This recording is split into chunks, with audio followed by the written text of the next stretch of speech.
Hier, au détour d'une rencontre, j'ai à nouveau senti le goût du sang dans ma bouche, le son de l'acier dans mes poings. Il m'a suffi de quelques mots et d'un regard pour oublier soudainement tout ce qui m'entourait, si ce n'est cette tempête grondant à l'intérieur. Lorsque les vents de ma colère ont cessé de tourbillonner, je suis sorti m'asseoir en silence. Il y avait un air de regret dans l'atmosphère du soir. Sais-tu, toi, d'où elles viennent, ces éruptions qui nous emportent au-delà de nous-mêmes? Ont-elles une véritable raison d'être? Sont-elles simplement l'expression d'un désir impérieux et avide de modeler le monde à notre unique façon? Ou bien, au fond, sont-elles la défense acharnée d'une frontière intime et invisible que nous devons protéger? Après quelques minutes passées auprès de mes pensées, mon hôte est venu me parler. Il voyait, je crois, la question qui m'occupait. Comment cesser ces guerres humaines pour voir au-delà d'elles la fragilité de celui ou celle qui est en face, au lieu de ne considérer que l'impérative défense de la nôtre?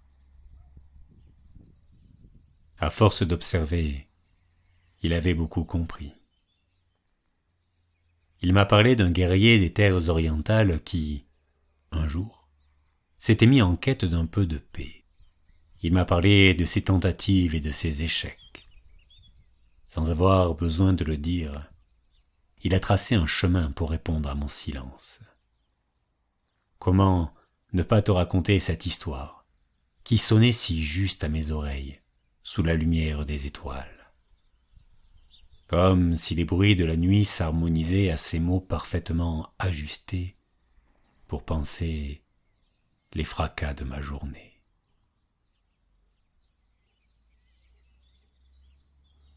Il était une fois un guerrier, au front soucieux, fatigué d'errer de fête en défaite et de longues marches en victoires illusoires.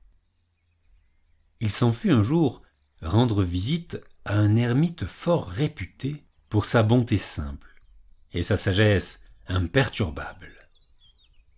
Dans la hutte de branches où il fut reçu, ce guerrier conta au saint homme ses rudes aventures, et il lui confia qu'il était las des méchancetés terrestres. « Je ne veux plus que vous pour maître, lui dit-il. Enseignez-moi ce savoir qui illumine votre visage et qui rend belle la vie. » L'ermite lui conseilla de méditer, de creuser l'écorce des apparences, de s'efforcer de découvrir dans la mauvaise gangue du monde le fruit savoureux de la paix. Il lui apprit comment maîtriser son souffle et conduire ses pensées. 3 jours entiers, ils parlèrent ensemble. Après ce temps, le guerrier promit à son maître d'observer ses commandements et s'en retourna chez lui. Une année passa, limpide pour l'un, amère pour l'autre. Celui qui avait décidé d'atteindre la sagesse s'engagea bravement sur le chemin tracé, mais il se perdit dans les labyrinthes de son âme. Un matin d'été, à bout de peine, il revint se plaindre auprès du saint homme. « Malgré mes efforts, lui dit-il, je n'ai fait aucun progrès. Certes, je sais maintenant respirer comme vous me l'avez enseigné, mais je suis toujours aussi avide, toujours aussi mal vivant, toujours aussi incapable d'amour. Comment pourrais-je aimer la vie qui m'environne? Comment pourrais-je aimer les autres? Je ne m'aime pas moi-même. » L'ermite, patiemment, lui donna de nouvelles leçons. Il lui apprit l'art de brider les excès des sens et d'atteindre le fond paisible du cœur, au-delà de toute tempête. Après 3 nouvelles journées, le guerrier le quitta revigoré, tout empli de nouvelles espérances. il s'échina encore une pleine année à débarrasser son esprit des fardeaux qui l'encombraient. Il observa strictement les disciplines qui lui avaient été conseillées. Il tenta de comprendre et de goûter la vie. Mais il n'y parvint pas. Alors, il se sentit plus malheureux qu'il ne l'avait jamais été, et se demanda si l'existence qu'il menait avant d'avoir eu la sotte idée d'atteindre la sagesse ne valait pas mieux que cette insupportable impuissance où il se trouvait plongé. Il s'en revint une nouvelle fois voir l'ermite dans sa forêt, et il lui reprocha son incompétence. « Vous n'avez pas su m'apprendre à aimer, » lui dit-il. « Je crains fort, pauvre homme, que vous ne soyez un imposteur. » L'autre ne s'offusqua point, au contraire. Il écouta ses plaintes avec une attention presque enfantine. Puis il s'en fut prendre, dans un coin obscur de sa hutte, un jeu d'échecs. Après quoi il lui dit en souriant « Jouons ensemble une partie, mais qu'elle soit définitive et sans pitié. Celui qui la perdra devra mourir. Son vainqueur lui tranchera la tête. Es-tu d'accord pour cet enjeu ?» Le guerrier, étonné, regarda son maître. Puis, voyant briller dans ses yeux une lueur de défi, il lui répondit « D'accord !» Les deux hommes sortirent devant la hutte. Ils posèrent l'échiquier sur une pierre plate, dans l'ombre d'un grand arbre, et s'assirent face à face.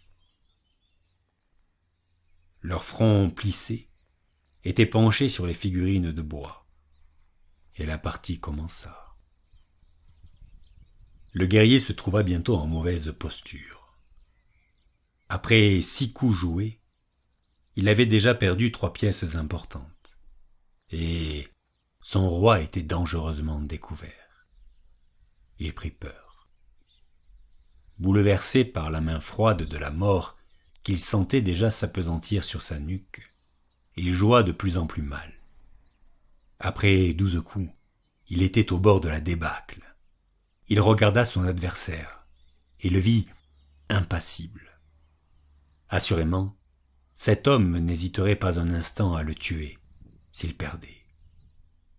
Alors, l'esprit vertigineux, il se dit qu'il était temps de réfléchir sans faute. Il se souvint que d'ordinaire, il était de bonne force aux échecs. Et l'évidence lui vint que seul le spectre de la mort l'empêchait de donner toute sa mesure. Il se dit « Je dois d'abord me débarrasser de mon épouvante, si je veux avoir une chance de survivre. Je dois m'en débarrasser à l'instant même. » Il s'efforça de respirer comme il avait appris. Puis, il pensa « Quoi qu'il advienne, il me faut pleinement jouer. Voilà l'important. » Il s'absorba dans la contemplation de l'échiquier. Il vit, soudain, comment sauver son roi, en grand danger d'être pris. Une sourde jubilation l'envahit. Il reprit espoir, oublia son effroi. Après 18 coups, sa situation était assez rétablie pour qu'il envisage avec confiance une longue bataille d'usure. Après 24 coups, il découvrit une faille dans le jeu de son adversaire. Il s'exalta. Il poussa un rugissement de triomphe. « Tu as perdu !» dit-il. Il tendit vivement la main pour engouffrer sa reine dans la brèche offerte. Mais il la laissa suspendue au-dessus du jeu. Il regarda l'ermite. Il le vit aussi impassible qu'à l'instant de sa victoire proche. Il se dit alors « Pourquoi tuerais-je ce brave homme ? En vérité, je suis sûr qu'il aurait pu facilement gagner la partie, quand la peur me tenaillait. Il ne l'a pas fait. Quelle sorte de fauve serais-je si j'abattais mon sabre sur son cou? Son exaltation le quitta aussitôt. Il grogna, baissa la tête et poussa un pion inutile. Alors, l'ermite renversa l'échiquier dans l'herbe d'un geste négligent. Il faut vaincre d'abord la peur. Ensuite peut venir l'amour, lui dit-il. As-tu compris? Le guerrier, enfin délivré, éclata de rire. Il savait maintenant comment goûter pleinement la vie. Et cette histoire est terminée.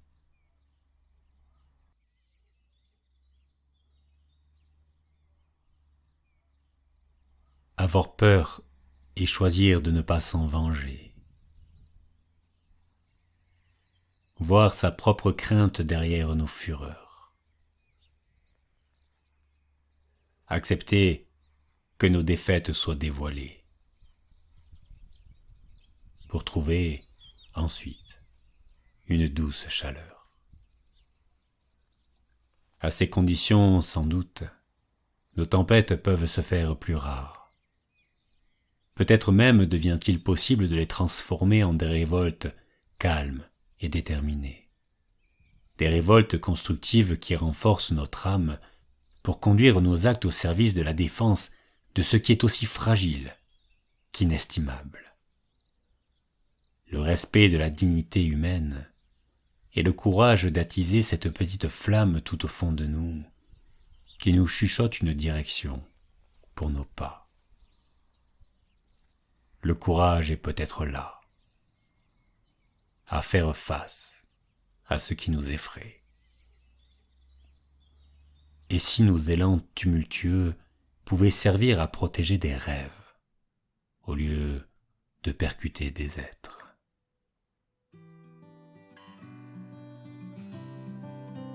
Je t'écrirai bientôt.